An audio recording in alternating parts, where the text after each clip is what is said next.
बिस्मिल्लाहिर्रहमानिर्रहीम। My dear well wisher, Saifur Rahman आपके सामने आज कुछ अहम मामलात आपसे डिस्कस करने हैं। आपके कमेंट्स बहुत ज़्यादा आ रहे हैं, उन्हीं के जवाब के हवाले से वीडियो जो है आज मैंने तैयार की है।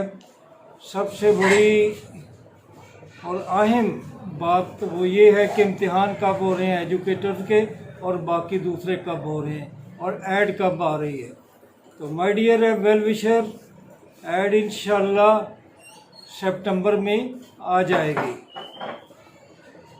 और फ्लड के हवाले से जो कुछ बातें चल रही हैं कि लेट हो जाएंगे, फ्लड के असरात आपके एजुकेटर पे नहीं पड़ेंगे क्योंकि 2 महीने इस प्रोसेस में लग जाने हैं और ये इम्तिहान आपके कहीं जाकर अक्टूबर नवंबर में होंगे, तो इसमें ज़्यादा डिले नहीं होगा।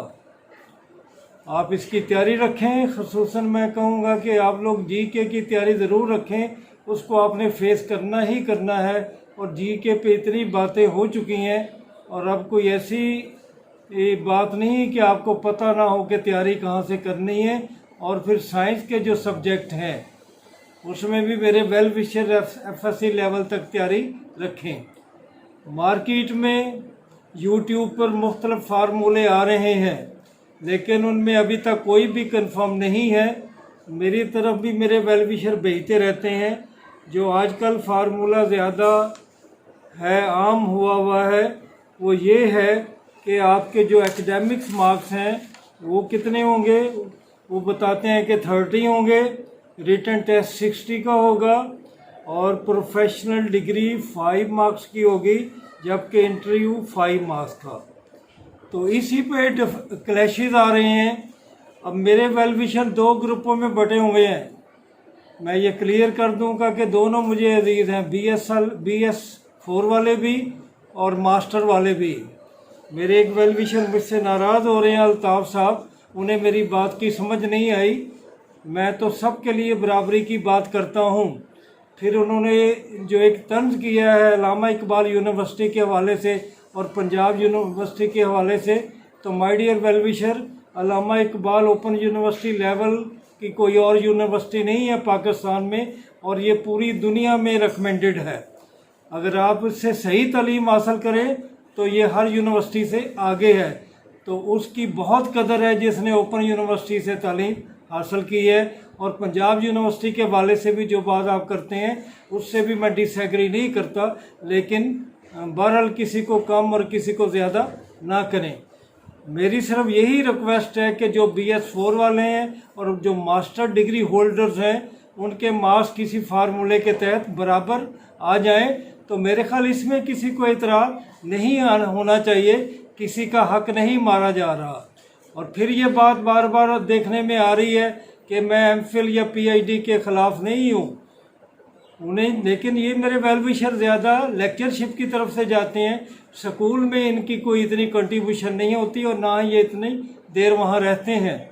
और जहाँ तक प्रोफेशनल मार्क्स की है उससे मैं एग्री करता हूँ कि अगर B.Ed होल्डर को 5 मार्क्स मिल जाएं तो उस पे कोई एतराज़ नहीं, और बाकी लोगों को जिन्होंने B.Ed नहीं किया उन्हें परमिशन मिल जाए कि वो भी इम्तिहान दे सके। तो ये आप कुछ आपके गिले शिकवे आ रहे थे। इसी तरह मेरे बहुत ही मोहतरम दोस्त प्रोफेसर ज़हूरुल मलिक साहब के मेरे ये सामने मेरे एक स्टेटमेंट है मेरे सामने कि वो कहते हैं कि मैंने रिटर्न में 90 तक लिए, लेकिन मेरी सुनवाई नहीं हुई क्योंकि इंटरव्यू में नंबर कम थे या कि फिर एकेडमिक्स मार्क्स जो थे वो उसमें इंसाफ नहीं हुआ। तो माय डियर वेल विशर, अगर आपके साथ ऐसा हुआ है तो यकीनन अगली दफ़ा आपके साथ नहीं होगा। अब मुझे नहीं मालूम कि आपने किस पेपर में 90 मार्क्स लिए थे। तो रिटन टेस्ट में आपको पता है कि वो 2 पे डिवाइड करके 50% आते हैं। और जहाँ तक एकेडमिक मार्क्स का तल्लक PPSC से है तो वो उनका फार्मूला बड़ा क्लियर है, और वो लेकिन उसमें फिर वही जो चेंजेस आई हैं वो नुकसानदेह है। तो मैं ये भी कहूँगा कि वो भी PPSC एकेडमिक फार्मूले के हिसाब से नज़रसानी करे या ये नंबर बहुत कम करे और इंटरव्यू और रिटन में टेस्ट बराबर रखे। और NTS में भी अगर कोई होने जा रहा है तो उनको भी ये ख्याल रखना चाहिए कि 5 नंबर के इंटरव्यू से कोई ये नहीं होता कि सिफारिश नहीं चलती। मैं गवाह हूँ, मैं अपनी कमेटी में बैठता रहा हूँ 10 साल से PPSC में, तो मैं नहीं कहता कि इंटरव्यू के मौके पे वहाँ कोई इस किस्म की नाइंसाफ़ी होती है। बहुत सारे लोग बैठे होते हैं, अगर इंटरव्यू में आप अच्छे नंबर क्लेम करें तो आप कामयाबी हासिल कर सकते हैं। एकेडमिक मार्क्स में आपसे कोई ज़्यादती होने नहीं जा रही। तो इसी तरह शमैला रहीम ने जो एक सवाल उठाया कि सोशियोलॉजी या इकनॉमिक्स को क्यों नहीं राइट मिला, तो माय डियर ये तो पॉलिसी मेकर कह सकते हैं, लेकिन जो पॉलिसी अब आ रही है मुझे उम्मीद है कि सबको हक मिल जाएगा, तो आपकी ये परेशानी भी दूर हो जाएगी। तो मैं फिर ये कहूँगा कि ये डिफरेंसेस जो हैं वो अपने सर पे ना चढ़ाएं, आप अपनी तैयारी कराएं। इसी तरह मेरी एक और वेल विशर हाशमी साहब हैं, वो कहते हैं जी कि मोटिवेशन जारी रहनी चाहिए, क्योंकि ये बताते हैं कि 4 दिन के बाद उनका जो मेरी सारी ताकत जो लगाता हूँ उसके असरात कम हो जाते हैं। तो माय डियर वेल विशर, तो इसका मतलब है मुझे तीसरे चौथे दिन आना पड़ेगा ताकि आपको जो मैं अप टू डेट कर सकूं, लेकिन आप भी हिम्मत करें। अलीज़े पूछ रही हैं मुझसे कि फिज़िक्स के बारे में कोई बुक बताएं, मैं वो भी बता दूंगा, लेकिन फॉर सेक गॉड आप मुझे बताएंगे कि क्या आपने BS4 या मास्टर का लेवल पूरी तरह तैयार कर लिया है। अगर आप वो तैयार कर चुके हैं तो देन इट्स गुड। रिज़ल्ट्स के बारे में फिर वही कहूँगा कि आज आया या कल आया, इससे ज़्यादा नहीं है, 1 हफ्ते से ज़्यादा या 2 हफ्ते से ज़्यादा नहीं जाएंगे आप डेट्स। और जो इम्तिहान है, एक और मेरी जो वेल विशर हैं हलीमा, उनके बारे में मैं ज़रूर बात करूँगा। वो भी उनका घराना और वो भी खुद जो है वो शिकार है फ्लड का। तो हलीमा जो इस एक तो मैं कहूँगा कि आप मुझे अपना फ़ोन नंबर दें, एड्रेस दें, मैं आपके लिए कुछ कर सका। और मैं अपने वेल विशर को भी कहूँगा कि आप भी ऐसे लोगों की मदद फरमाएं और हम उनके काम आ सकें, क्योंकि सबसे बड़ी जो मदद और जो इबादत है वो मोहब्बत है और हेल्प करना है एक दूसरे की। तो हलीमा जवेद चाहती हैं कि वो शायद PMS देना चाहती हैं कि PMS CSS के बाद हो।